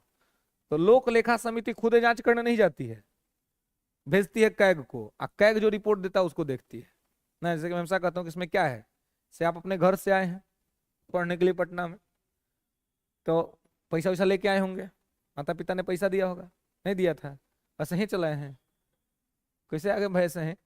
रहने के लिए कुछ तो मैटर होगा ना, पैसा तो चाहिए होगा, है? क्या चीज? यहीं से उपार्जन कर लिए, तब ठीक, बढ़िया है, ये भी बढ़िया है कि यहीं से कर लिए, है ना? तो अब देखिए, अब सब कोई के लाइफ में गौरी खान थोड़ी रहती है जी, है कि नहीं? और गौरी खान थी शाहरुख खान के लाइफ में, गरीब घर का लड़का बेचारा, है कि नहीं? ऐसा ही दिल्ली यूनिवर्सिटी में पढ़ता था, दोस्ती हो गया और पूरा इन्वेस्टमेंट कर दी। हालांकि जितना इन्वेस्टमेंट की उसको मल्टीप्लाई करके रिटर्न कर रहा है कि नहीं? तो अच्छा ज्वेलरी थी, पहचान गई कि हीरा कौन है कि नहीं? अपना सब कर दी। कल एगो कोई नहीं, आजकल रील्स का है ना, तो रील्स चलता है ना आजकल, तो एगो रील्स दिखाया कल एगो कि एगो लड़की रहती है ना, तो यूपीएससी की तैयारी कर, तो उसका लक्ष्य रहता है कि हमको आईपीएस बनना है। ठीक है, तो नहीं हो पाता है उसका, तो नहीं हो पाता है तो दिखाता है कि कहती है कि अच्छा कोई बात नहीं, आईपीएस की पत्नी बन जाती है ना? आईपीएस नहीं बन पाई तो क्या प्रॉब्लम है, आईपीएस की पत्नी तो बनी जाऊंगी। अब बन गई, गजब का दिमाग है भाई, है कि नहीं? अब बताइए, ये लड़का को ये कर सकता है जीवन में, हो भी नहीं करेगा, होगा जी? कहियो नहीं होगा। आप बेरोजगार घूम रहे हैं, आप किसी का आईपीएस में सिलेक्शन हो गया, आज जाके प्रपोज करने का हिम्मत होगा? हिम्मत नहीं होगा। बोले तो हिम्मत नहीं होगा कि आप जाके कहिए कि I want to marry with you, है ना? मारेगी कि भागना पड़ेगा, है कि नहीं? माने लड़का बेचारा भले बेरोजगार से कर लेगा, लेकिन लड़की बेरोजगार लड़का से शादी जल्दी नहीं करती है, वो पूछती है कि दिक्कत कर देगा बाद में जाके, है ना? हम बोले यार ये भी बढ़िया है कि नहीं? मैंने अपना तैयारी की है, आईपीएस बनना है, और नहीं बने तो आईपीएस के पत्नी बन गए। सुख सुविधा तो मिलवे ना करेगा, पावर में ना नहीं मिलेगा सुख, पावर कहीं नहीं मिलेगा। फोन कर देगी कहीं और कहे कि हम संबंधित जिला के एसपी की पत्नी बोल रहे हैं, तो किसका हिम्मत है कि नहीं काम करेगा? करने पड़ेगा। भाई ये बढ़िया है जी, है ना? गजब।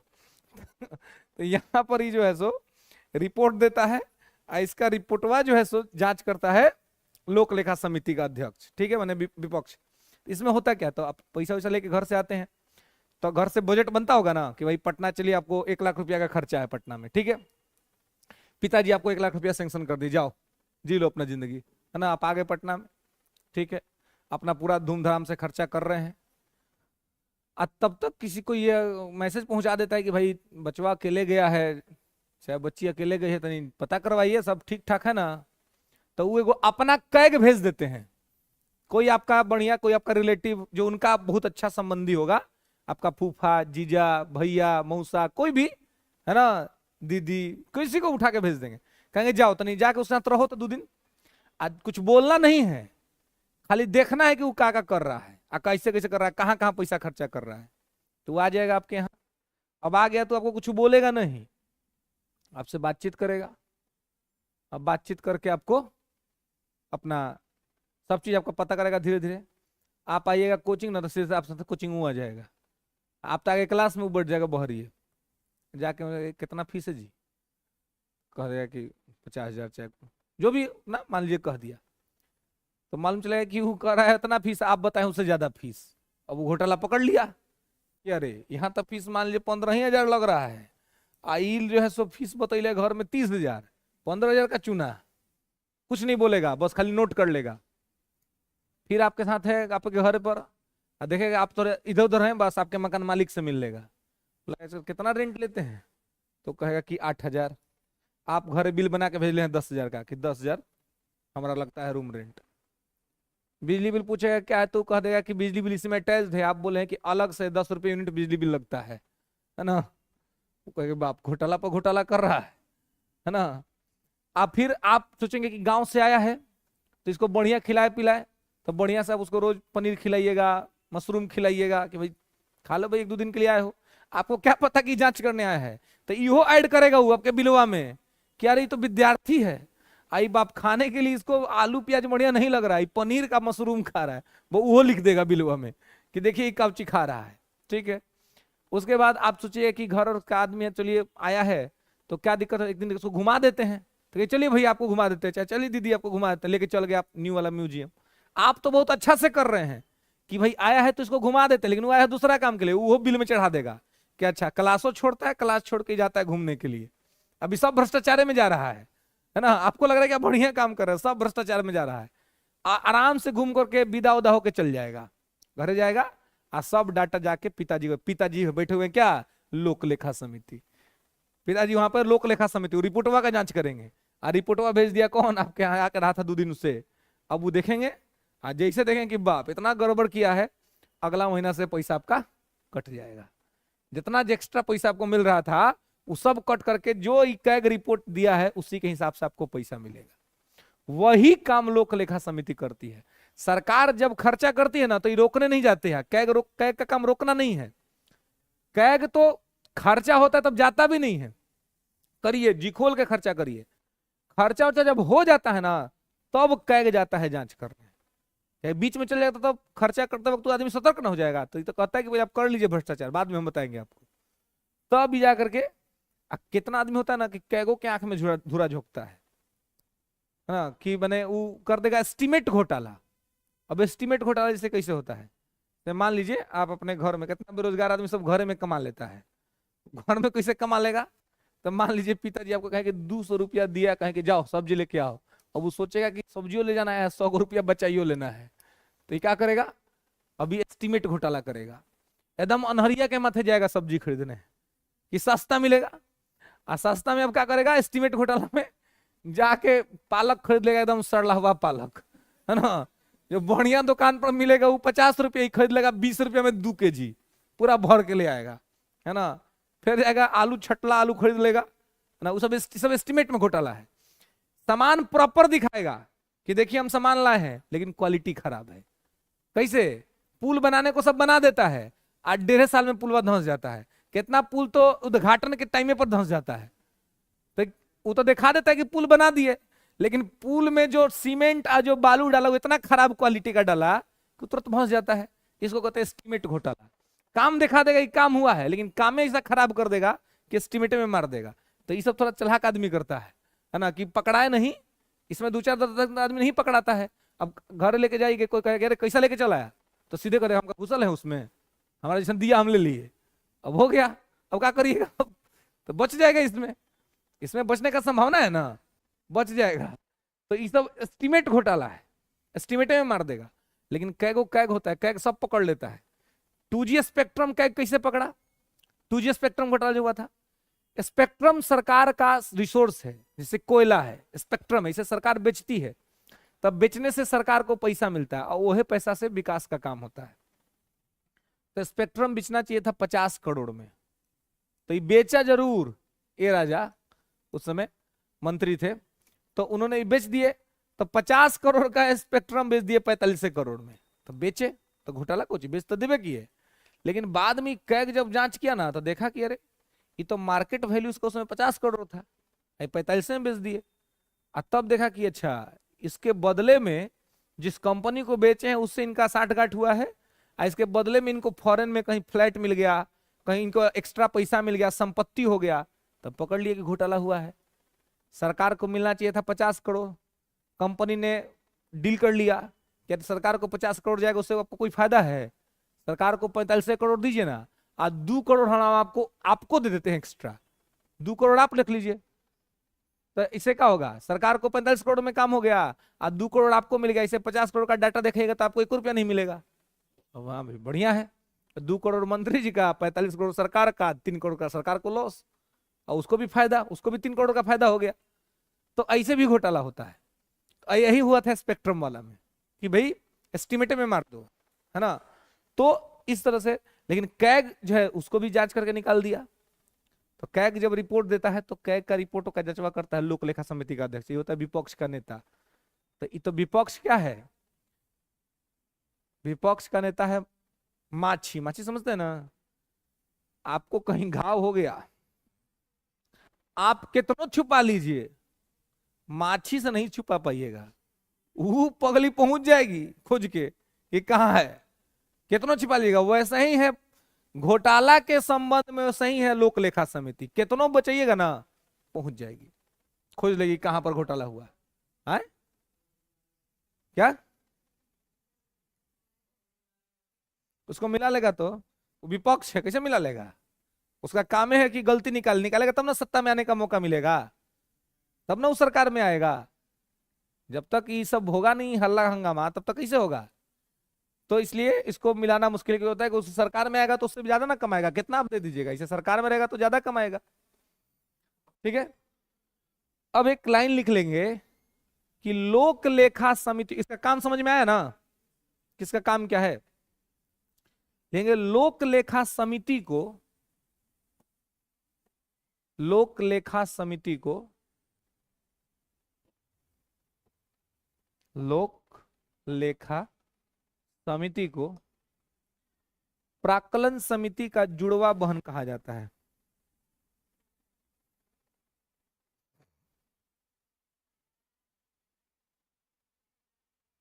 लोक लेखा समिति को प्राक्कलन समिति का जुड़वा बहन कहा जाता है, ट्विंस सिस्टर।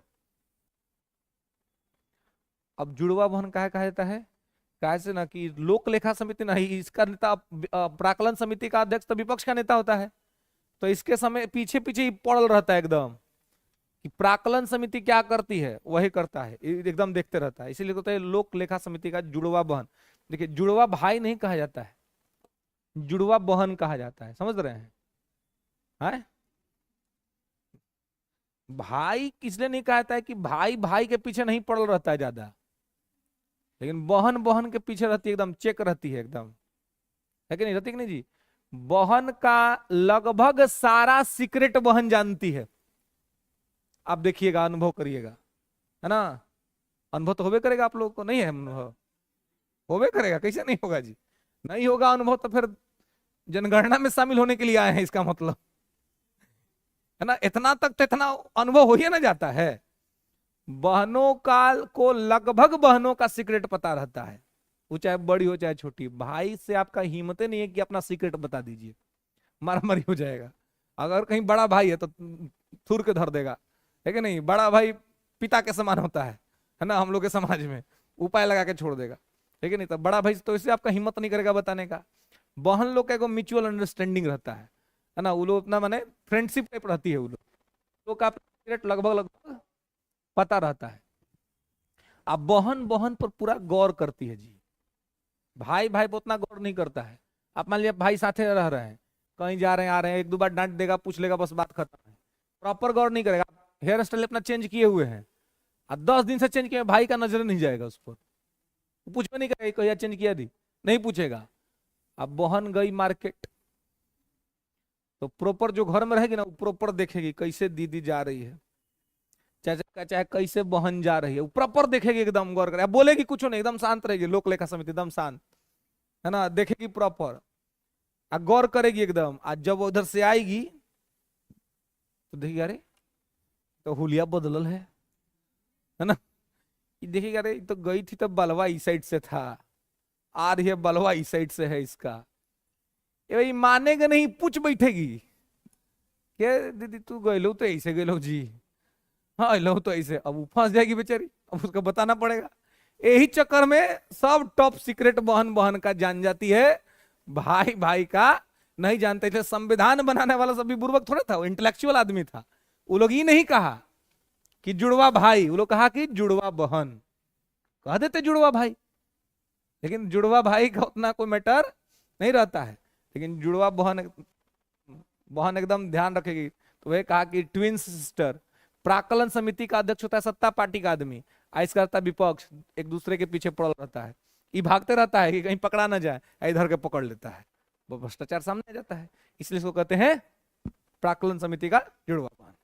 क्लियर है, समझ रहे हैं कि जिसको जुड़वा बहन काहे कहते हैं, क्योंकि सब चीज जो है सो पकड़ लेता है, इसलिए बहन का सीक्रेट बहन लोग को पता रहता है कि नहीं रहता है जी, पता रहता है ना, नहीं रहता है पता, एकदम रहता है जी, नहीं रहता हो ही नहीं सकता है।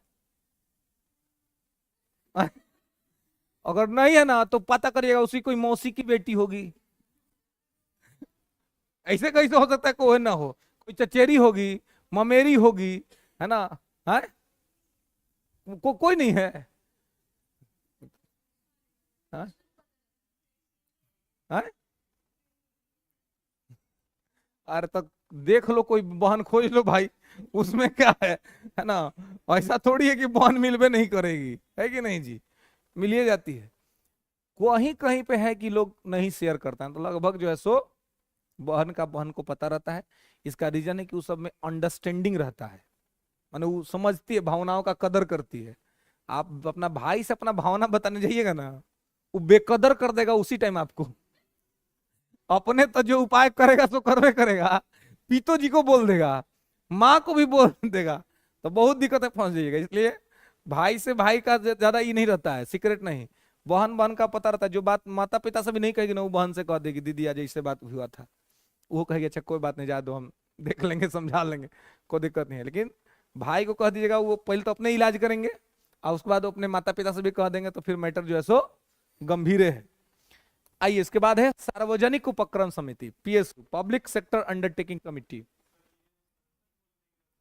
है 67 बोले थे, 1967 ये, हाँ 67 ये 67। चलिए सार्वजनिक उपक्रम समिति 1964,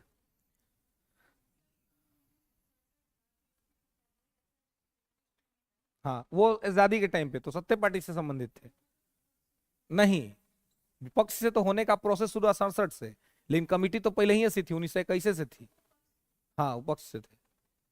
देख लेंगे सार्वजनिक उपक्रम समिति, लिखेंगे पब्लिक अकाउंट कमिटी में कि यह सरकारी कंपनियों के देखरेख के लिए बनती है। इसका अध्यक्ष भी सत्ता पार्टी से होता है।